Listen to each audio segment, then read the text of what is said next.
There are moments in life when you realize a person isn't trying to understand you. They just want to prove they have power over you. And if you told me that our first week in our dream home would end with 2 police cruisers parked in our driveway, half the neighborhood standing outside with their phones raised, and one tiny card from my wife's wallet changing the entire story in less than 30 seconds, I would have laughed and called you crazy. Looking back now, though, I can honestly say that was the day I stopped believing that bullies always win.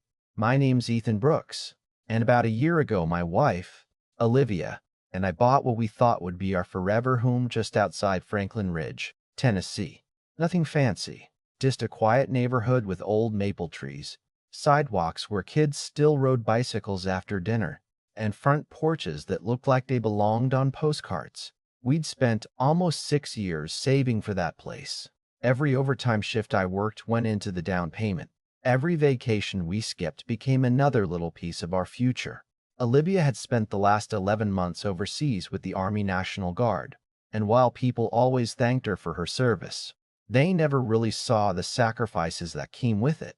Holidays over video calls, birthdays missed, anniversaries celebrated 12 time zones apart. By the time she came home, all we wanted was something simple, a house where life could finally slow down. We signed the closing papers 3 days after she landed back in the States. Because of deployment schedules and the way our lender handled everything, the deed was temporarily recorded under my name alone until the final paperwork caught up. Our attorney assured us it happened all the time. Nothing to worry about, he said with a smile. Turns out he had never met our HOA president. The first morning in the neighborhood felt almost perfect. Olivia was planting little flowers along the front walkway while I struggled to figure out why lawn sprinklers always seemed smarter than I was. A retired couple from across the street waved. A little boy rode by on a blue bike and yelled, "Welcome." I remember thinking maybe we'd finally found the kind of place where people actually knew each other. Then, right at 7 the next morning, someone pounded on our front door so hard it rattled the glass. I opened it expecting maybe a delivery driver or someone needing directions. Instead, standing there with a clipboard tucked under one arm and sunglasses perched perfectly on her head, was a woman who looked like she'd rehearsed being disappointed in people for most of her adult life. "Good morning," I said. She didn't answer the greeting. She looked past me into the house until her eyes landed on Olivia carrying a moving box across the living room. "Your guest needs to leave," she said flatly.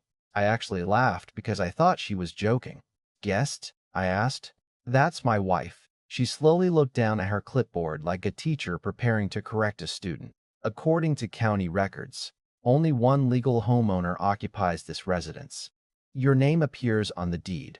Hers does not.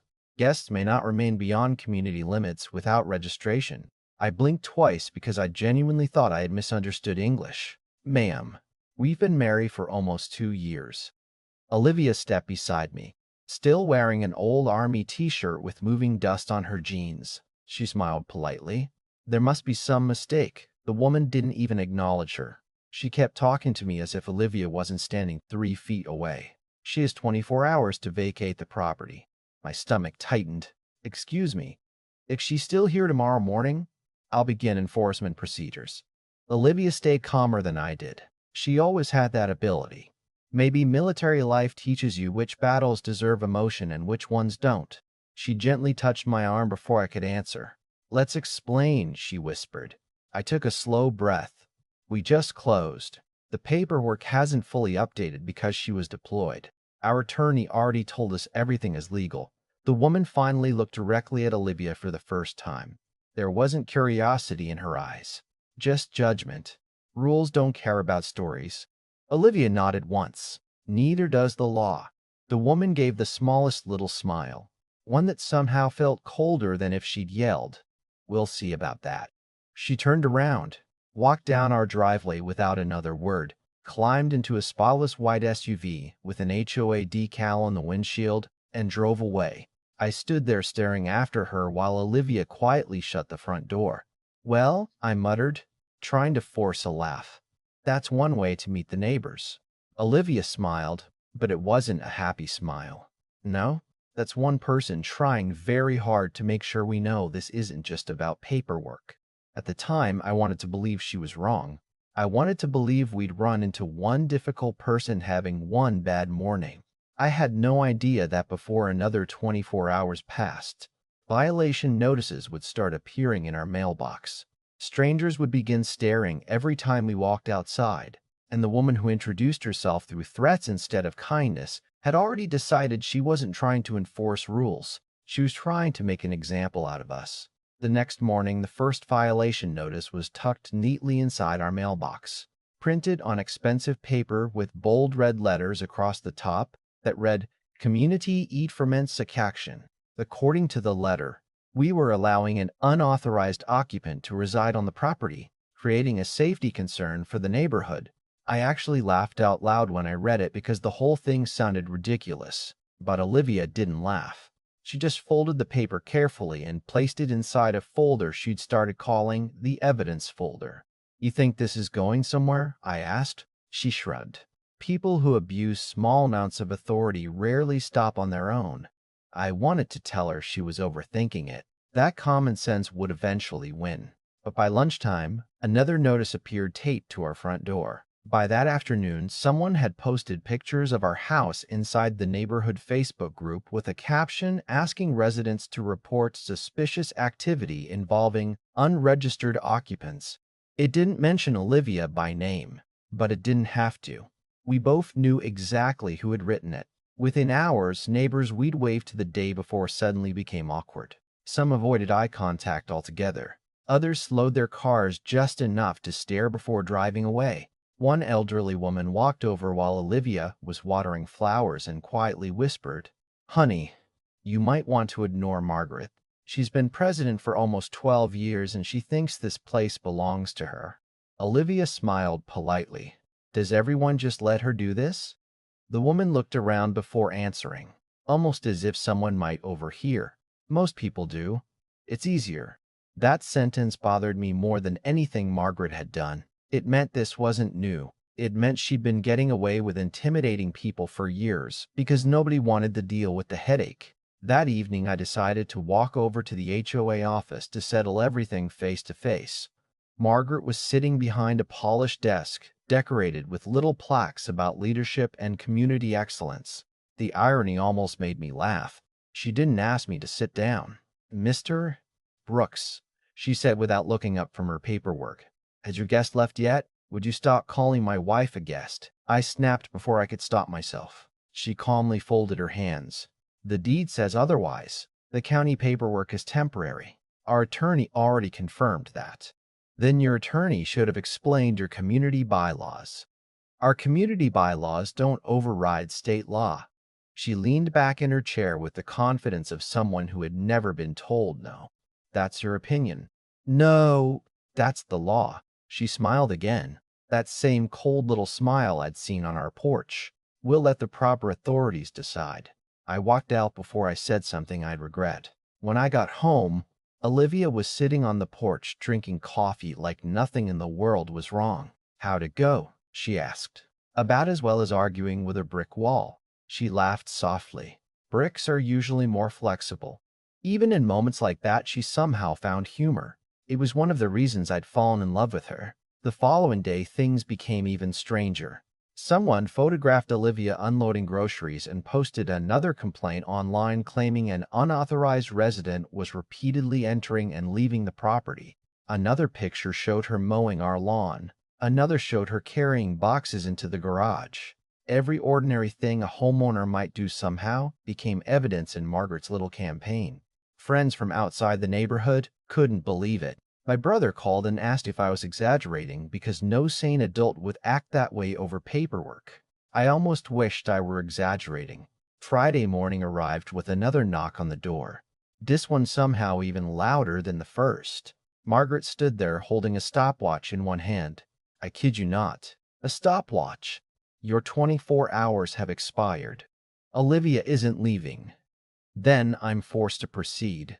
Proceed with what? Police intervention. I couldn't help laughing because the idea sounded absurd. "You're calling the police because my wife lives with me?" I'm calling the police because you're violating community regulations. You realize they're going to laugh at this. Her expression never changed. We'll find out together. She turned and walked away before I could answer. I closed the door and shook my head. She's bluffing, I said. Olivia looked at me for a long moment before quietly answering. I don't think she is. About 40 minutes later, 2 patrol cars rolled slowly into our street. Every curtain in the neighborhood suddenly moved. Garage doors opened. Front porches filled with people pretending they just happened to be outside. Margaret stood across the street with her arms folded, wearing a satisfied smile that looked almost rehearsed. I realized then that this wasn't about rules anymore. This was a performance, and she expected the entire neighborhood to watch her win. 2 officers walked up our driveway. The older one introduced himself first. Good afternoon. We received a complaint regarding an unauthorized occupant. His voice wasn't hostile, just professional. I nodded. I figured this might happen. Olivia stepped beside me before I could say another word. She looked completely relaxed, the same calm expression she'd worn through thunderstorms overseas, through delayed flights, through every challenge life had ever thrown at us. Officers, she said politely, would it be all right if I showed you something before we go any further? The older officer nodded. Of course. Margaret couldn't hear the conversation from the sidewalk, but I could see her smiling, convinced she was seconds away from watching my wife escorted out of our own home. Olivia slowly reached into her wallet. There wasn't a hint of panic in her movements. No dramatic speech, no angry accusations. She simply handed the officer a military identification card. He looked down for barely 2 seconds before his entire expression changed. His eyebrows lifted. He looked back at Olivia, then back at the card again. "Captain Olivia Carter?" he asked, his voice suddenly filled with respect. "Yes, sir. Recently returned from overseas, last week." He handed the card back carefully, almost ceremonially, then glanced toward his younger partner before turning around to face Margaret. Whatever confidence had been written across her face began fading before he even opened his mouth. The older officer walked toward her with measured steps while the younger one remained near us. We couldn't hear every word at first, only fragments carried by the breeze. Federal protections, military family, housing discrimination. Then the older officer's voice became loud enough for everyone standing outside to hear. "Ma'am, were you aware that attempting to force the spouse of an active service member from her lawful residence under these circumstances could expose both you and your association to significant legal liability?" Margaret blinked several times. I was simply enforcing HOA policy. HOA policy does not supersede federal law. The smile disappeared completely. For the first time since we'd met her, she looked uncertain. Neighbors who had gathered to watch quietly exchanged glances. A few lowered their phones. One man across the street muttered, "You've got to be kidding me." Another neighbor shook his head and whispered something to his wife. The atmosphere changed almost instantly. The same crowd Margaret had expected to witness our humiliation was beginning to realize they'd just watched her authority collapse instead. You could almost hear the neighborhood exhale. A few seconds earlier, everyone had been waiting to watch us lose our home, or at least watch us get embarrassed in front of strangers. Now every eye had shifted toward Margaret, and for the first time since we'd moved in, she looked like someone who had run out of rehearsed answers. "There has to be some mistake," she stammered, glancing around as if someone else might rescue her. The older officer didn't raise his voice, and somehow that made his words hit even harder. "No, ma'am. The mistake was assuming your position gives you authority beyond the law." Then he looked at me and Olivia with a nod that somehow said more than any apology could. "I'm sorry you both had to deal with this." Olivia smiled, not because she'd won, but because the tension she'd carried all week had finally started to melt away. "Thank you, officer. We just wanted to come home." There was something about the way she said those 5 words that silenced the entire street. Home. Not a battlefield, not another assignment, just home. Margaret tried one last time. "The board will review this," the officer interrupted politely. "I'd recommend the board speak with legal counsel before taking another step." Then he added one sentence I'll probably remember for the rest of my life. Respect for military families isn't just good manners. Sometimes it's also the law.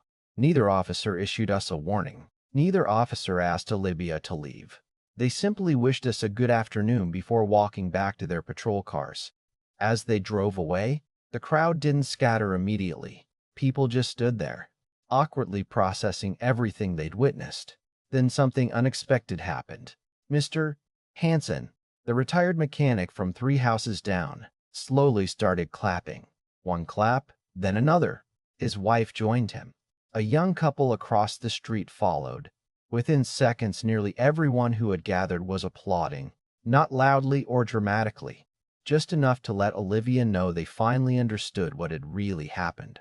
Margaret turned around without saying another word and hurried back inside her house, closing the front door a little harder than necessary. Over the next several days, the story spread faster than any HOA newsletter ever could.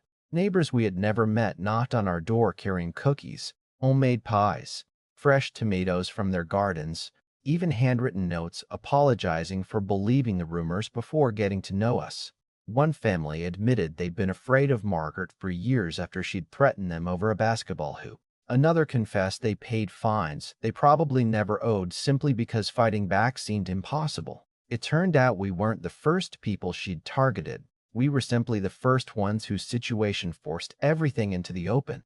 Less than a week later, an emergency HOA meeting was announced. We didn't even attend. We didn't have to. By that evening, everyone knew the outcome. Margaret had submitted her resignation before the meeting was over, and 2 other board members quietly stepped down shortly afterward. Officially, it was for personal reasons.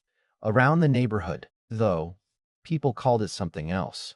Accountability. A month later, our neighbors organized a surprise welcome home barbecue for Olivia.